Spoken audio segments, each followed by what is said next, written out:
अस्सलाम वालेकुम, मैं हूं कैफ़ अहमद। उम्मीद करता हूँ सब खैरियत से होंगे। वीडियो बड़ी ख़ास है क्योंकि आज आपकी फ़रमाइश पर ये वीडियो बनी है। मैं देख रहा हूँ कि काफ़ी दिनों से मुझे इतने सारे कमेंट और इंस्टा पे मैसेज आ रहे हैं कि भाई जॉब पर वीडियो बनाइए, या फिर इतने कमेंट आ रहे हैं इस चीज़ के कि भाई जॉब दिला दें, जॉब दिला दें। तो यार जिस चक्कर में मैं एकदम डिस्टर्ब हो चुका हूँ इस टाइम, और समझ में नहीं आ रहा था मैं क्या करूँ। तो सबसे बेहतर तरीका मुझे यही लगा कि वो लोग मेरी वीडियो को देखते भी हैं, तो जो कोई भी ये वीडियो देख रहा हो वो ये ना समझे कि मैं ख़ास तौर से उसके लिए बना रहा हूँ, क्योंकि भाई सिर्फ आप मैसेज नहीं कर रहे हो, बहुत सारे लोग मैसेज कर रहे हैं, तो जिससे थोड़ा दिक्कत हो रही है। तो बताना यही है कि आज मैं बताऊंगा, आपके सारे सवालों के जवाब दूंगा कि आपको कतर में किस तरह से जॉब मिल सकती है। तो वीडियो शुरू करने से पहले कुछ आपको मैं बता दूँ, इस टाइम मैं बैठा कहाँ हूँ। तो आज फिर मैं सोक वाकिफ़ वकरा में आया था, ओल्ड सोक जिसे कह सकते हैं। और यहाँ पर सबसे बेहतर जगह मुझे ये लगी है कि यहाँ पे कोई नहीं है जहाँ पे मैं बैठा हूँ। इस एक तरीके से आप मजलिस कह सकते हैं कतरियों की, लेकिन ये सोक वाकिफ़ में बनाई गई है। और ऐसे जगह जगह तंबू गाड़ के हर जगहों पे ये बनाया गया है, कोई भी यहाँ पे आके बैठ सकता है। तो यहाँ का सीन कुछ ये है, आप देख सकते हैं। कुछ इस तरह से ये मस्तंद वगैरह लगाए गए होते हैं।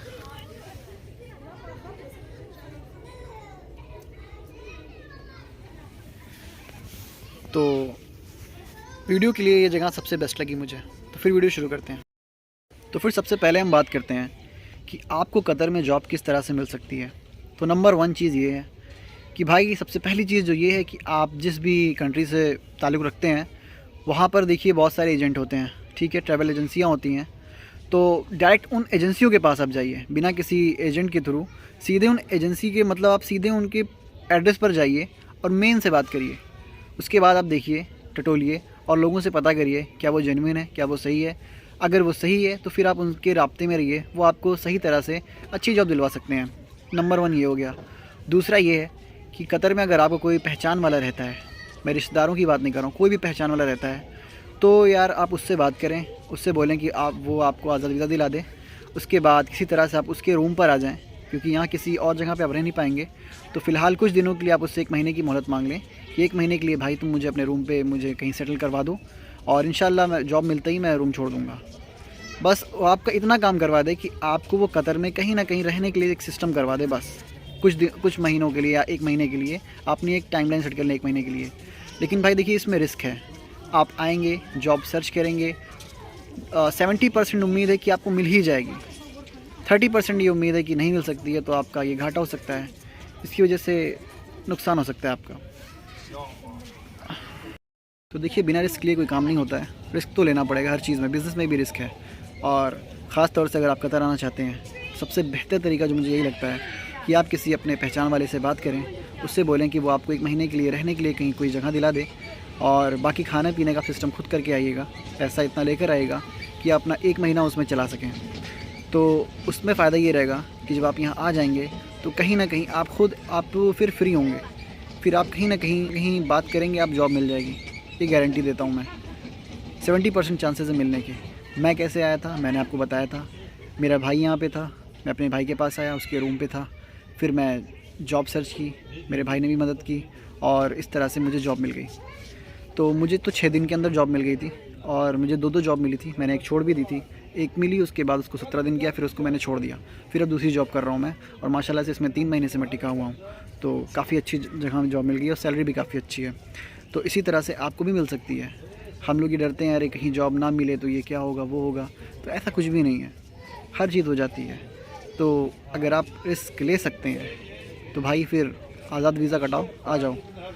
अब बात करता हूँ तीसरी बात क्या है।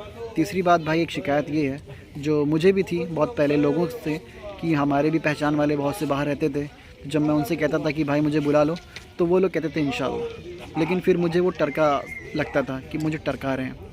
तो ऐसा बहुत से लोगों को लगता होगा जिनके पहचान वाले बाहर रहते हैं, रिश्तेदार बाहर रहते हैं, और वो उनसे कहते हैं लेकिन वो उनको बुलाते नहीं हैं, वो नहीं बुला पाते हैं।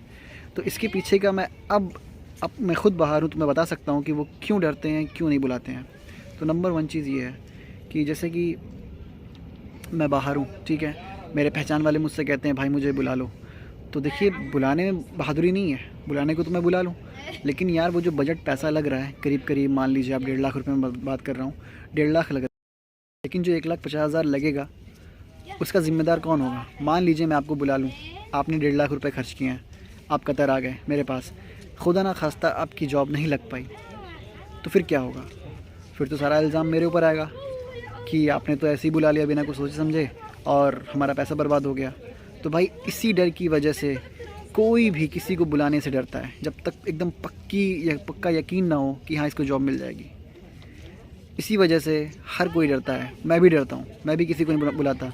भाई सिंपल सी बात यही है, अगर किसी को बुलाना भी हुआ तो भैया मैं उससे साइन करवाऊँगा कि इस चीज़ के ज़िम्मेदार तुम खुद होगे, अगर तुम्हें नहीं मिलती है तो बुलाने को तो मैं बुला लूँगा, कोई मसला नहीं है।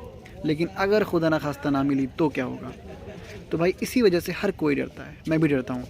और रही बात जॉब तलाश करने की, तो देखें 9 घंटे की जॉब है, इंसान गया है 9 घंटे वर्क किया, आया घर पे, अब उसके पास इतना वक्त नहीं बचता है कि वो फिर रेडी होके बाहर निकले और जाके लोगों से बात करें। कतर वगैरह में ट्रांसपोर्ट का चार्ज ये है कि अगर आपने ऊबर की, ठीक है, तो आपका 20-25 रियाल गया, तो वो इंसान डरता है 20-25 रियाल को खर्च करते हुए, समझ रहे हैं आप? तो यही मसला होता है कि 20-25 रियाल आपका चला जाएगा अगर आप ऊबर करेंगे, कहीं जाएंगे किसी से बात करने के लिए। तो मेन मसला ये है, अगर आपकी ख़ुद की पर्सनल कार यहाँ पे है तो भैया बड़ा आसान है, क्योंकि पानी के बराबर पेट्रोल है। तो ये कुछ बातें थी जो मुझे बतानी चाह रही थी, एक तरीके से मैं अपनी भड़ास निकाल रहा था, सिंपल सी बात है। तो उम्मीद करता हूँ आपको ये समझ में आया होगा कि आपको जॉब कैसे मिल सकती है।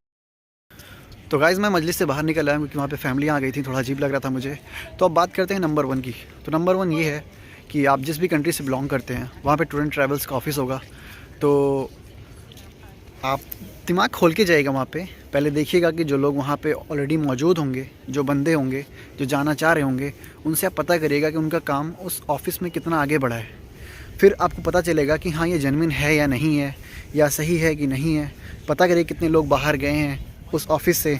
तो पूरी जांच और पड़ताल करने के बाद ही आप अपने आप को उस कंपनी से जोड़िएगा, क्योंकि इसमें रिस्क बहुत होता है भाई, पैसा खा के बैठ जाते हैं, ऐसा मैंने बहुत केस देखा है। ठीक है, तो नंबर 1 ये था। और सेकंड तो यही है कि कोई पहचान वाला है बाहर, उससे आप बात करिए कि भाई सारी ज़िम्मेदारी मेरी है, मैं अपनी ज़िम्मेदारी पर आऊँगा, मेरा पैसा लगेगा, बस आपको इतना करना है कि मुझे रहने के लिए रूम दिलवा देना है, बस बाकी हर चीज़ मेरी रहेगी। जब आप इतनी बड़ी बात कहेंगे तभी कोई आपको बुलाएगा, नहीं तो कोई नहीं बुलाएगा। मैं ख़ुद नहीं बुलाऊँगा, सिंपल सी बात है, क्योंकि भाई मुझे उम्र नहीं पालना है कि एक बार बुला दूँ, जो ताल्लुकात थे वो भी ख़त्म हो जाएं और फिर रिश्तों में खटास आ जाए और ख़ुद भी टेंशन हो, दूसरे को भी टेंशन हो। तो ये था कुछ मसला। उम्मीद करता हूँ आपके सारे डाउट क्लियर हो गए होंगे और अब आपके मन में जो दूसरे के लिए लेकर कोई भी गलतफहमी होगी वो दूर हो गई होगी।